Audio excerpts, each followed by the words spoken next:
बच्चों, कैसे हो सब? सब अच्छे होंगे।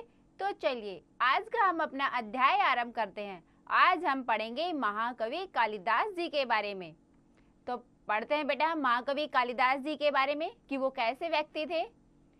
महाकवि कालिदास, ग्रेट पोएट कालिदास को न जानाति खलु महाकवि कालिदासस्य नाम।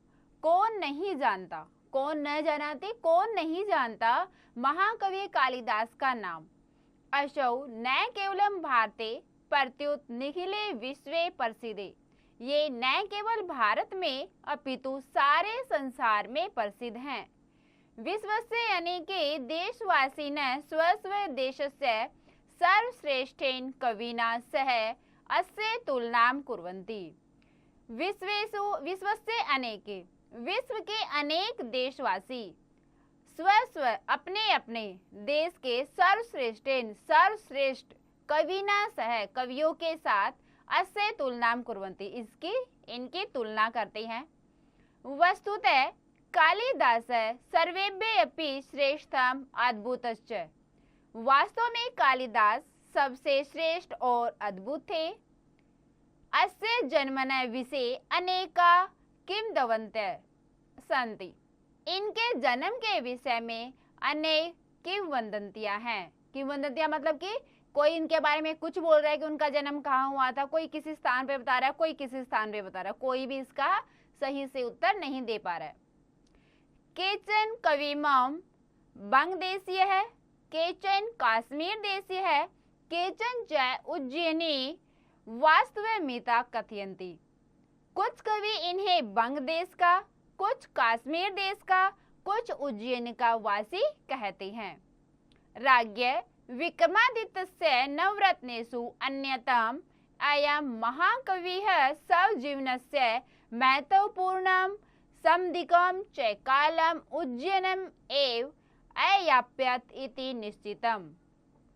राजा विक्रमादित्य के नवरत्नों के अन्यतम इन कवियों ने अपने जीवन का महत्वपूर्ण सबसे अधिक समय उज्जैन में ही बिताया, ऐसा निश्चित है।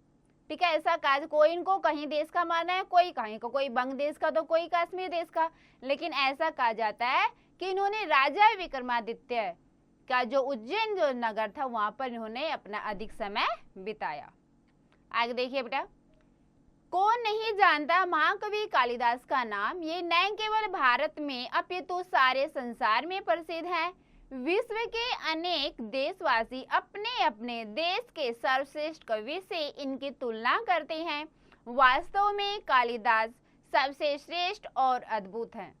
इनके जन्म के विषय में अनेक किंवदंतियां हैं। कुछ कवि इन्हें बंग देश का, कुछ कश्मीर देश का, कुछ उज्जैन का निवासी बताते हैं। राजा विक्रमादित्य के नवरत्नों में अन्यतम इन महाकवि ने अपने जीवन का महत्वपूर्ण सबसे अधिक समय उज्जैन में बिताया, ऐसा निश्चित है। आगे देखिए बेटा, ऐसा पूर्व मूर्ख है असिदिति जनश्रुति। ये पहले मूर्ख थे, ऐसा जनश्रुति है, यानी कि लोग ऐसे कहते हैं कि ये मूर्ख थे, कि जो कवि थे महाकवि कालिदास, ये महाकवि बाद में बने, उससे पहले क्या है, ये लोग ऐसे कहते कि ये मूर्ख थे। एकदा विद्योत्मा नामनी राजकन्या प्रतिज्ञातवती यत् सा तनेन सह विवाहं करिष्यति यह शास्त्रार्थे ताम प्राजेष्यत इति।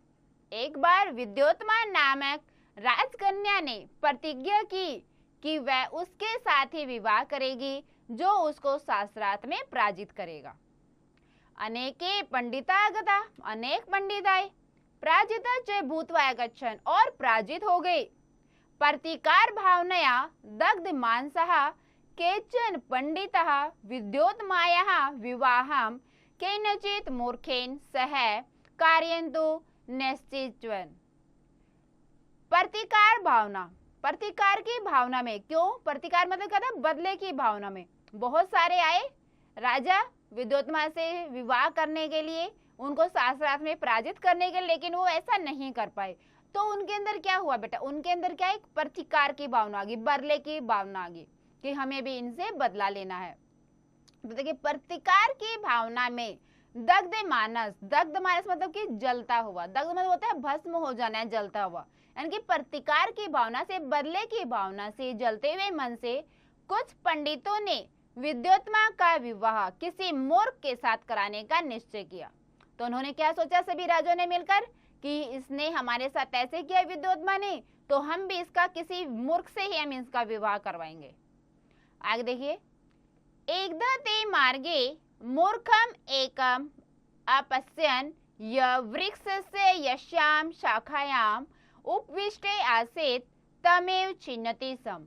एक बार रास्ते में उन्होंने एक मूर्ख को देखा, ठीक है, जा रहे थे वो सभी, तो उन्होंने रास्ते में देखा एक मूर्ख व्यक्ति को। मूर्ख कैसे था वो देखिए, यह वृक्ष से यश्याम शाखायाम, वह पेड़ की उसी टहनी को काट रहा था, उपविष्ट आसीत् तमेव चिन्हति में, पेड़ की उसी टहनी को काट रहा जिस पर वो बैठा हुआ था, ठीक है, इनकी वो पेड़ की टहनी को काटा था, और किसको, कौन सी टहनी काट रहा था, जिस पे वो बैठा हुआ था। तो क्या वो मूर्ख ही है कि भाई जिस टहनी पे वो बैठा है उसी को काट रहा है, तो वो क्या गिरेगी, टहनी कटते गिरेगी और नीचे गिरेगा और मर जाएगा, इसलिए क्या हुआ, मूर्ख हुआ वो।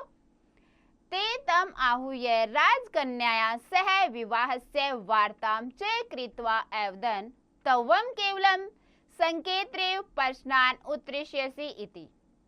ते तम आहूय, उन्होंने उसको बुलाकर राजकन्या के साथ विवाह करने की बातचीत के बारे में बताया और बोला, तवम केवलम, तुम केवल संकेत में ही प्रश्नों का उत्तर दोगे।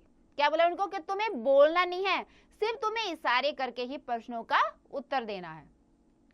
आगे देखिए, ये पहले मूर्ख थे ऐसा जनश्रुति है। एक बार विद्योत्मा नाम की राजकन्या ने प्रतिज्ञा की कि वह उसी के साथ विवाह करेगी जो शास्त्रार्थ में उसे पराजित करेगा। अनेक विद्वान आए और पराजित होकर चले गए। प्रतिकार की भावना से दग्ध मानस कुछ पंडितों ने विद्योत्मा का विवाह किसी मूर्ख से कराने का निश्चय किया। एक बार उन्होंने मार्ग में एक मूर्ख को देखा, जिस वृक्ष की शाखा पर वह बैठा था उसे ही काट रहा था। वे उसे बुलाकर राजकुमारी के साथ विवाह करने की बात करके बोले, तुम केवल संकेतों में ही प्रश्नों का उत्तर दोगे। ठीक है बेटा, आगे देखिए, ते पंडिता तम कश्चन पंडित है इव वस्त्र आभूषणै सज्जीकृत्य विद्योत्मा उपगच्छन् अवोचन् च एसे अस्माकं मौनि गुरुः केवलं संकेत्रे प्रश्नान् उत्तरिष्यति इति। वे पंडित उसे किसी पंडित की तरह, क्या क्या उन्होंने उसको किसी पंडित की तरह वस्त्र आभूषण वस्त्रों से सजाकर, वस्त्र और आभूषणों से सजाकर विद्योत्मा गच्छन एवचन, विद्योत्मा के पास ले गए और बोले। ठीक है, क्या क्या उन्होंने वो तो था नहीं, कोई पंडित तो था नहीं, तो क्या क्या उन पंडितों ने उसको पंडितों की तरह उसको कपड़े पहनाए, उनकी तरह उसको आभूषण पहनाए और उनको लेकर चले गए विद्योत्मा के सामने और क्या बोले, ऐसे है अस्माकम मौनी गुरु, ये हमारे मौनी गुरु हैं। मौनी गुरु कौन होते हैं? जो बोलते नहीं है। मौन मतलब कि चुप रहना, यानी कि वो चुप रह के ही प्रश्नों का उत्तर देंगे, वो बोलते नहीं, उनको बोलना आता ही नहीं है। ये हमारे मौनी गुरु हैं, केवल संकेतों से ही प्रश्नों के उत्तर देंगे। सा स्वीकृतवती, उसने स्वीकार कर लिया कि चलो, क्योंकि कोई भी राजा कोई भी उसके लायक था नहीं, किसी ने उसको शास्त्रार्थ में पराजित नहीं किया था, तो क्या सोचा विद्योत्मा ने, चलो ठीक है, इसकी भी परीक्षा ली जाए।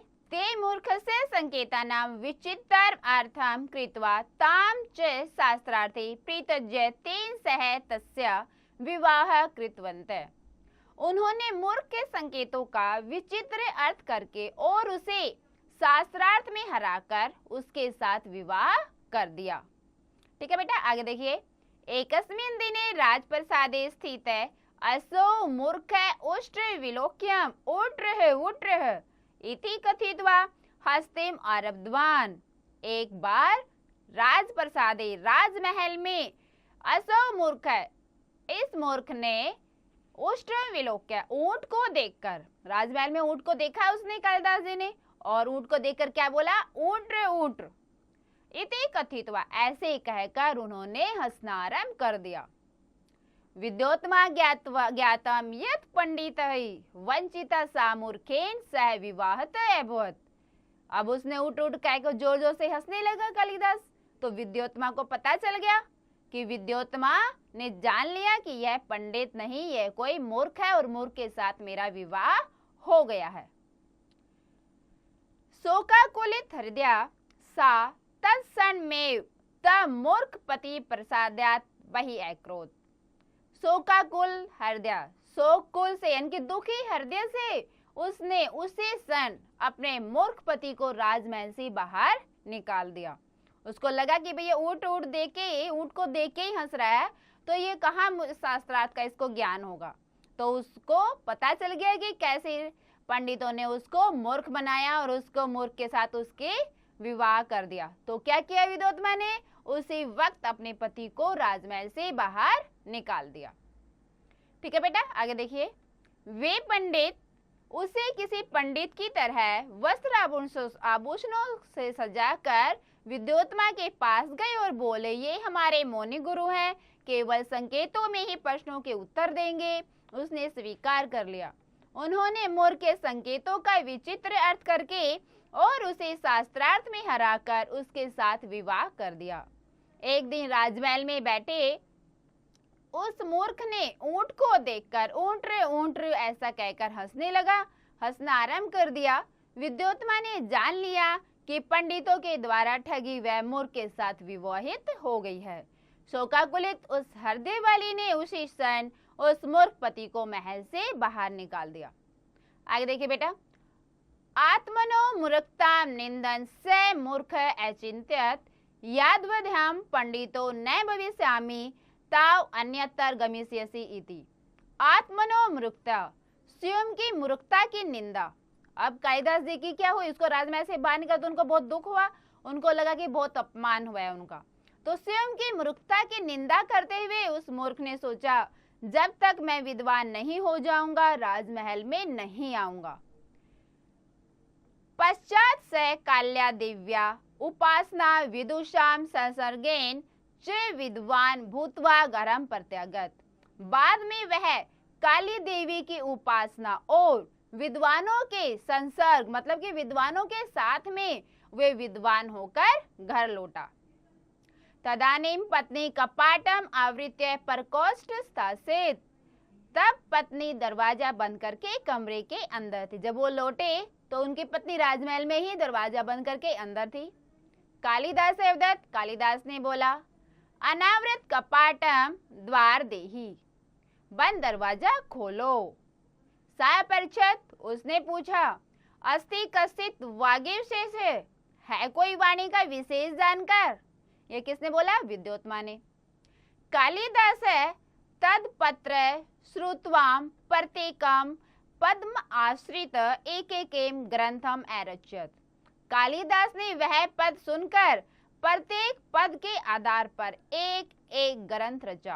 यानी कि जो उसने बोला है कोई वाणी का विशेष जानकर, तो कालिदास ने क्या उसके एक एक पद पर ग्रंथ की रचना की। अस्य महाकवि सप्त रचना प्रसिद्धा संति। इन महाकवि की 7 रचनाएं प्रसिद्ध हुई। यथा महाकाव्य द्वे रघुवंशम कुमार संभव। इनके महाकाव्य कौन कौन से, रघुवंश और कुमार संभव। खंड काव्य 2 खंड काव्य कौन से, ऋतुसारम और मेघदूत। नाटक त्रयम और 3 नाटक कौन कौन से नाटक, अभिज्ञान शाकुंतलम, मालविका अग्निमित्रम, विक्रमशौर्यम। कौन कौन से वे, अभिज्ञान शाकुंतलम, मालविका अग्निमित्रम और विक्रमशौर्यम। ये इनके 3 नाटक प्रसिद्ध हुए। आगे देखिए। स्वयं की मूर्खता की निंदा करते हुए उस मूर्ख ने सोचा, जब तक मैं विद्वान नहीं हो जाऊंगा तब तक यहाँ नहीं आऊंगा।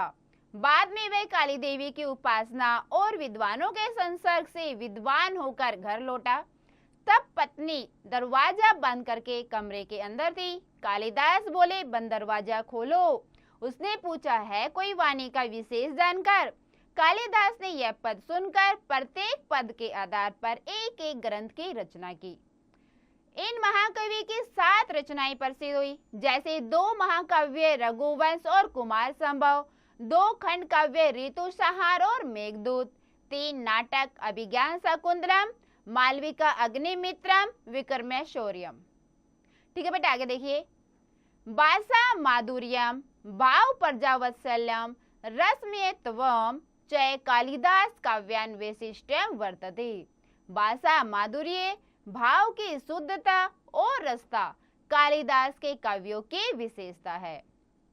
तेसाम पठनेन हृदयम रसमग्नम इव भवति, उनके पढ़ने से हृदय रसमगन हो जाता है। ठीक है, इनके जो काव्य हैं, जो उनमें क्या भाषा की माधुरता, यानी कि भाषा में इतनी मधुर है उनकी काव्यों की, और जो भाव वो बिल्कुल शुद्ध हैं, उनको पढ़ने में क्या इतना अच्छा लगता है कि हम उसमें बिल्कुल खो जाते हैं, उसमें समा जाते हैं। ठीक है, इनकी बहुत ही उन्होंने मधुर वाणी में वो लिखे हैं। आगे देखिए। अभिज्ञान शाकुंतला में तस्य कवि सर्वोत्कृष्टा रचना। अभिज्ञान शाकुंतला इन कवि की सर्वोत्कृष्ट रचना है। वस्तुतः कालिदास न केवल संस्कृत भाषाया अपितु भारतस्य अखिल विश्वस्य च गौरवः। वास्तव में कालिदास न केवल संस्कृत भाषा के अपितु संपूर्ण विश्व के गौरव हैं। अस्य उपमा वर्णन एव पुण्यम विलोक्येव कव्य वदन्ति उपमा कालिदासस्य इति। इनकी उपमा वर्णन की निपुणता को देखकर ही कवि बोलते हैं उपमा कालिदास की। आगे देखिए बेटा। भाषा माधुर्य, भाव की शुद्धता, रस कालिदास के काव्यों की विशेषता है। उनके पढ़ने से हृदय रसमग्न होता है। अभिज्ञान शाकुंतलम इन कवि की सर्वोत्कृष्ट रचना है। वास्तव में कालिदास न केवल संस्कृत भाषा के अपितु संपूर्ण विश्व के गौरव है। इनकी उपमा वर्णन की निपुणता को देखकर ही कवि बोलते हैं उपमा कालिदास जी की। ठीक है बेटा, तो ये पढ़ा हमने कालिदास का पाठ। कैसा इसमें देखो कितना अच्छा था कि कौन, देखो उनको मूर्ख कहते थे सब। ठीक है, पंडित भी उसको मूर्ख समझ के ही लाए, विद्योत्मा ने भी उनको मूर्ख समझकर राजमहल से बाहर निकाल दिया। लेकिन देखो उन्होंने कितनी रचनाएं करी, और इतनी अच्छी रचनाएं की कि उनका विश्व भर में उनका नाम हो गया। अपने देश में नहीं बल्कि पूरे विश्व में उनका नाम हो गया। ऐसे ही कालिदास जी ने रचनाएं की थी, और रचनाएं भी इतनी उनमें मधुरता थी, रसपान था उनमें, जो अगर किसको एक बार उनको पढ़ने लग जाए तो फिर उनको पूरा करके ही रहते हैं। तो कितनी अच्छी रचनाएं की। इससे क्या मिलता है हमें सबक, कि अगर हम अपने मन में कोई संकल्प ले लेते हैं, कोई काम करने का सोच लेते हैं, तो क्या हम उसको अवश्य पूरा करते हैं। लेकिन उसके लिए क्या है, हमें अपना मन में एक दृढ़ संकल्प करना होगा कि हाँ नहीं, हमें ये काम पूरा करना है। तो बेटा अब हम चलिए करते हैं इसका अभ्यास कार्य। देखते हैं अभ्यास है। पहला प्रश्न क्या है बेटा, देखो। निम्नलिखित नाम प्रश्नानाम उत्तराणि संस्कृते लिखत। निम्नलिखित प्रश्नों के उत्तर संस्कृत में लिखिए। तो इन प्रश्नों के उत्तर आपको संस्कृत में लिखने हैं। देखिए, answer the following question in Sanskrit. पहला क्या है, कस्य जन्मनः विषये काम च किम वदन्त्यः सन्ति। किसके जन्म के विषय में और क्या किंवदंती हैं। तो किसके जन्म के विषय में है ये, कालिदास जी के जन्म के विषय में है। ठीक है, तो हम क्या लिखेंगे, कालिदास जन्म विषय अनेका किंवदंत्यः सन्ति। क्या है उनकी किंवदंतियां, क्या है कि केचन कविमो बंग देशीय, केचन काश्मीर देशीय, केचन च उज्जैन देशीय कथयन्ति। ठीक है, ये उनको मानते हैं, कोई उनको बंग देश का, तो कोई कश्मीर देश का, कोई उज्जैन का। ठीक है बेटा, अगला प्रश्न क्या है हमारा, देखिए। अगला प्रश्न है, काम किम च प्रतिज्ञातवती। किसने और क्या प्रतिज्ञा की। तो किसने प्रतिज्ञा की थी, विद्योत्मा ने की थी। क्या प्रतिज्ञा की थी विद्योत्मा ने, तो क्या लिखेंगे हम, विद्योत्मा नामनी राजकन्या प्रतिज्ञातवती यत् सा तेनेव सह विवाह करिष्यति यह शास्त्रार्थे ताम प्राजेस्ते इति। कि जो उसको साथ में पराजित करेगा उनके साथ ही वह विवाह करेगी। अगला प्रश्न है बेटा, पंडिता विद्योत्मा उपगत्य किम एवोचन। पंडितों ने विद्योत्मा के बारे में क्या बोला, तो क्या बोलता है, पंडिता विद्योत्माया विवाहम केनचित मूर्खेन सह कार्यन्तु न्यश्चिवान। कि पंडितों ने किसी मूर्ख के साथ उनका विवाह करने के लिए सोचा। अगला प्रश्न क्या बेटा, देखिए। अगला है, विद्योत्मा सौपतिम प्रसादात किमर्थम बहिक्रोध। विद्योत्मा ने अपने पति को राजमहल से बाहर क्यों निकाल दिया? तो क्यों निकाला था उसको पता चला था कि वह मूर्ख है। तो क्या लिखेंगे हम? विद्योत्माया ज्ञातम यत् पंडिते वंचिता सा मूर्खेन सह विवाहतो अभवत् शोकाकुलित हृदया सा तत्समनेव तम मूर्खपतिम प्रसादम बहि अक्रोध। कि जैसे उसको पता चला कि वो पंडितों के द्वारा ठगी होने का कारण उसका मूर्ख के साथ विवाह हो गया है, इसलिए उन्होंने अपने पति को राजमहल से बाहर निकाल दिया। अगला प्रश्न है बेटा, महाकविना कालिदासेन रचितानि काव्यानि कानि। महाकवि द्वारा रचित काव्य कौन से हैं? तो महाकवि ने काव्यों की रचना की थी। कौन कौन से काव्यों की रचना की थी महाकवि कालिदास ने? 2 रचनाएं की थी उन्होंने। कौन कौन से काव्यों की? कुमार संभव और खंड काव्य। ठीक है, कुमार संभव और खंड काव्य। तो हम क्या लिखेंगे? महाकविना कालिदासे रचितानि कुमार संभव खंड काव्यानि सन्ति। अगला है बेटा, सम्यक विकल्पम चिन्हांकित करो। सही विकल्प को चुनकर चिन्हित कीजिए, यानी कि जो सही है उसका आपको टिक लगाना है। देखिए पहला क्या है? क महाकवि निखिले विश्व प्रसिद्धा। कौन महाकवि विश्व में प्रसिद्ध थे? कौन थे फिर? कालिदास है, कालिदास। व्यास है, व्यास। वाल्मीकि है, वाल्मीकि। तो कौन थे? कालिदास। अगला क्या है बेटा? देखो, मूर्ख जने कुत्र उपविष्ट आसीत। मूर्ख व्यक्ति कहाँ बैठा था? जो कालिदास जब वो मूर्ख उसको बताया था, कहाँ बैठा था वो? लतायाम, लता पर, बेल पर। वाटिकायाम, बगीचे में। या शाखायाम, तो कहाँ बैठा था वो? शाखायाम, टहनी पर। ठीक है बेटा, अगला देखिए क्या है? कालिदास से सर्वोत्कृष्ट रचना का। कालिदास की सर्वोत्कृष्ट जो सबसे अच्छी रचना थी वो कौन सी थी? विक्रमोर्वशीयम, अभिज्ञान शाकुंतलम या कुमार संभव। तो कौन सी थी उनकी? अभिज्ञान शाकुंतलम।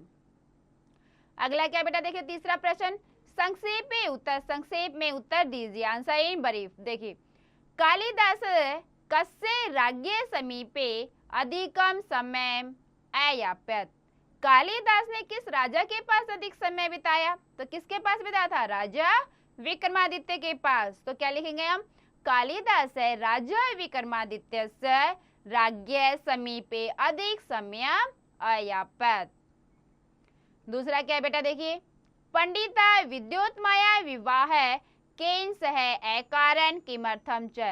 पंडितों ने विद्योत्मा का विवाह किसके साथ किया और किस लिए? तो किसके साथ किया था? पंडिता विद्योत्मा विवाह मूर्खेन सह, एक मूर्ख के साथ किया था। और क्यों किया था? प्रतिकार भावना, दग्ध मानसा। ठीक है, प्रतिकार की भावना से। तो क्या लिखेंगे हम इसका? प्रतिकार भावना दग्ध मानसा केचन पंडिता विद्योत्माया विवाह केनचित मूर्खेन सह करयन्तु। ठीक है, तीसरा प्रश्न देखिए बेटा क्या है हमारा? कालिदास से काव्यानाम किम वैशिष्ट्यम। कालिदास के काव्यों की क्या विशेषता है? तो क्या लिखेंगे हम इसका? कालिदास के काव्यों की विशेषता। कालिदास के काव्यों की विशेषता है इसमें भाषा माधुर्यम, ठीक है, भाव परजालत्वम, रसमयत्वम च कालिदास काव्यान वैशिष्टम वर्तते। ठीक है बेटा, कैसे लिखेंगे? भाषा माधुर्यम, भाव परजालत्वम, रसमयत्वम च कालिदास काव्यानाम वैशिष्टम वर्तते। ठीक है बेटा, तो देखिए अगला प्रश्न क्या है हमारा? अगला प्रश्न है हमारा प्रश्न 4, रेखांकित पदानि आधृत्य प्रश्न निर्माणम कुरुत। रेखांकित पदों के आधार पर प्रश्न निर्माण कीजिए। ठीक है, make question on the basis of underline words. पहला क्या है? देखिए, मूर्ख राजप्रसादे उपविष्ट आसीत। मूर्ख राजप्रसाद में, राजमहल में बैठा था।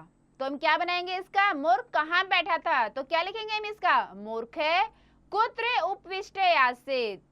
ठीक है, मूर्ख कुत्र उपविष्ट आसीत। आगे है, कालिदास विक्रमादित्य से नवरत्नेषु अन्यतम आसीत। तो इसका क्या बनाएंगे हम? प्रश्न निर्माण। विक्रमादित्य से के स्थान पे क्या लिखेंगे हम? कस्य। आगे, पंडित विद्योत्माया विवाहम मूर्खेन सह है कारण, मूर्खेन सह के स्थान पे यहाँ पे हम क्या लिखेंगे, केन। सा सौ पतिम प्रसादात बहिर अक्रोध, तो यहाँ पे क्या लिखेंगे, सौ के स्थान पर हम कस्या, सा कस्या। विदुषाम संसर्गेन कालिदासे विद्वान अभवत्, विदुषाम संसर्गेन, इसके स्थान पे क्या आ जाएगा प्रश्न निर्माण में, केन। अभिज्ञान शाकुंतलम अस्य कव्ये सर्वोत्कृष्टा रचना, यहाँ पे क्या लिखेंगे, अभिज्ञान शाकुंतलम से की जगह यहाँ पर आ जाएगा क अस्य कव्ये सर्वोत्कृष्टा रचना। आगे कालिदास से उपमा अद्वितीया भवति, अद्वितीय के स्थान पे क्या लिखेंगे हम, किम, कालिदास से उपमा किम भवति। ठीक है बेटा, ये थे प्रश्न निर्माण। अब हम करेंगे अगला प्रश्न, रिक्त स्थानानि पूरयत, रिक्त स्थानों को भरिए, फिल इन द ब्लैंक। क वस्तुतः कालिदास सर्वेभ्य अपि, तो इसमें क्या लिखेंगे हम, वस्तुतः कालिदास सर्वेभ्य अपि, तो क्या आ जाएगा इसमें, वस्तुतः कालिदास सर्वेभ्य अपि श्रेष्ठतम अद्भुतश्च। ठीक है बेटा, दूसरा क्या है खाली स्थान हमारा, अनेके पंडिता डैश च भूत्वा अगच्छन्। ठीक है, इसमें क्या लिखेंगे, अनेके पंडिता डैश च भूत्वा आगच्छन्, क्या होगा इसका, अनेके पंडिता आगतः पराजितः च भूत्वा आगच्छन्। ठीक है बेटा, तीसरा क्या देखिए हमारा, तीसरा रिक्त स्थान है, डैश है तत्क्षण में तम बहिरक्रोध। ठीक है, उसी क्षण उसने अपने पति को महल से बाहर निकाल दिया, यहाँ पर क्या लिखेंगे हम, शोकाकुलित हृदय सा तत्क्षण में तम मूर्ख पतिम प्रसादात बहिरक्रोध। ठीक है बेटा, अगला देखिए, अगला क्या है हमारा रिक्त स्थान, अगला तदानीम पत्नी डैश प्रकोष्ठे स्थिता। ठीक है, तदानीम पत्नी डैश प्रकोष्ठे स्थिता, यहाँ पे क्या आ जाएगा, उनकी पत्नी कहाँ थी, बंद दरवाजे के अंदर, तो क्या लिखेंगे हम, तदानीम पत्नी कपाट में आवृत्य प्रकोष्ठ स्थिता। ठीक है, क्या आ जाएगा यहाँ पे, कपाटम आवृत्य। अगला क्या है बेटा, अगला है हमारा, तेसाम पठनेन हृदयम डैश इव भवति, तेसाम पठनेन डैश इव भवति, तो इसमें क्या हो जाएगा हमारा, तेसाम पठनेन डैश हृदयम रसमग्नम इव भवति। ठीक है, तेसाम पठनेन हृदयम रसमग्नम इव भवति।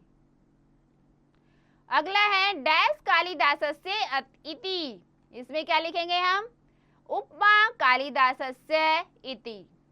ठीक है बेटा, अगला प्रश्न देखिए, अब हमारा अगला प्रश्न क्या है, यहाँ पे आपको क्या करना है, प्रश्न 6 में तत् एतत् शब्दों रूपाणि यथा निर्देशम पूरयत, तत् और एतत् के शब्द लगाने हमें निर्देशानुसार, जैसा निर्देश दिया गया है वैसे।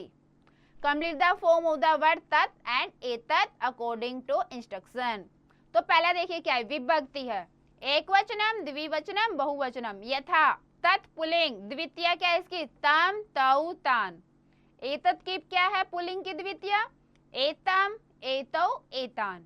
वैसे क में देखिए तत् स्त्रीलिंग, तृतीय विभक्ति क्या है इसकी, तया ताभ्याम ताभि है, और एतत् स्त्रीलिंग की तृतीय क्या होगी, यहाँ पर आ जाएगा एत्या एताभ्याम एताभि।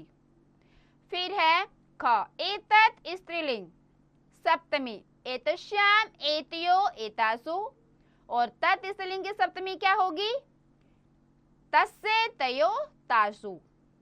ठीक है, आगे है घ में तत् पुल्लिंग तृतीय, तेन ताभ्याम तई, एतत् पुल्लिंग में तृतीय क्या होगा, एतेन एताभ्याम एतई। आगे है बेटा घ, तत् स्त्रीलिंग प्रथमा, सा ते ताः, एतत् पुल्लिंग प्रथमा, एतत् पुल्लिंग तृतीय, एषा एते एतः। आगे एतत् पुल्लिंग सप्तमी, एतस्मिन् एतयो एतेषु, तत् पुल्लिंग सप्तमी, तस्मिन् तयो तेषु। आगे है च पाठ, एतत् स्त्रीलिंग पंचमी, एतस्य एताभ्याम एताभ्यः, तत् स्त्रीलिंग पंचमी, तस्य ताभ्याम ताभ्यः। एतत् पुल्लिंग षष्ठी, एतस्य एत्ये एतेषां, तत्पुलिंग षष्ठी, तस्य त्य तेषाम। ठीक है बेटा, ये एतत् और तत् के शब्द रूप थे। आगे है प्रश्न 7। प्रश्न 7 में मैं क्या करना, निम्नलिखित नाम वाक्याम हिंदी अनुवादम कुरुत। निम्नलिखित वाक्यों का हिंदी में अनुवाद कीजिए। Translate the following sentence into Hindi. पहले क्या देखिए, असौ न केवलम भारते प्रत्युत निखिले विश्व प्रसिद्ध। ये न केवल भारत में बल्कि पूरे विश्व में प्रसिद्ध हुए। वस्तुतः कालिदास सर्वेभ्यः श्रेष्ठतम अद्भुतश्च। वास्तव में कालिदास सबसे श्रेष्ठ और अद्भुत थे। एषः पूर्व मूर्ख आसीत्, यह पहले ही मूर्ख था। आगे, तवम केवलम संकेतरेव प्रश्नान उत्तरिष्यसि। यह केवल संकेत में ही प्रश्नों के उत्तर देगा। सा तत्समयेव तम मूर्खम पतिम प्रसादात बहिरैक्रोत। उसने उसी क्षण अपने मूर्ख पति को राजमहल से बाहर निकाल दिया। ठीक है बेटा, ये हमारा हिंदी अनुवाद था। अब है हमारा क्रियात्मक गतिविधि। अब आपको देखिए क्या करनी, क्रिएटिव एक्टिविटी। यहाँ पे पुस्तकालय कालिदास रचितानि ग्रंथान पठत। अब आपको क्या करना है, अपने पुस्तकालय में जाना है। अपने पुस्तकालय में जाकर आपको कालिदास की रचनाएं, वहां पर पुस्तक मिलेंगी आपको, वो आपको लेनी है और वो आपको वो पढ़नी है। अभिज्ञान शाकुंतलम इति नाटकम कस्य विषये अस्ति। लेखक, जो अभिज्ञान शाकुंतलम नाटक है वो किस विषय में है, ये आपको इसके बारे में लिखना है। तो बेटा ये दोनों क्रियात्मक गतिविधि आपको करनी है, क्रिएटिव एक्टिविटी। ठीक है बेटा, तो आपको ये पाठ कालिदास जी के बारे में पढ़कर बहुत अच्छा लगा होगा और आपने सोचा होगा कि हाँ, हम भी अपने लक्ष्य को प्राप्त करेंगे। क्यों, जो भी हम सोच लेते हैं हम उसको प्राप्त करके ही रहते हैं, लेकिन उसके लिए क्या है, हमें परिश्रम करना पड़ेगा, मेहनत करनी पड़ेगी। मेहनत से हम अगर कोई भी कार्य करेंगे तो वो कभी विफल नहीं जाता, हमेशा सफल होता है। तो बेटा आपको ये पाठ अच्छे समझ में आ गया होगा, तो आप इसका एक बार और दोबारा से अभ्यास अवश्य करें।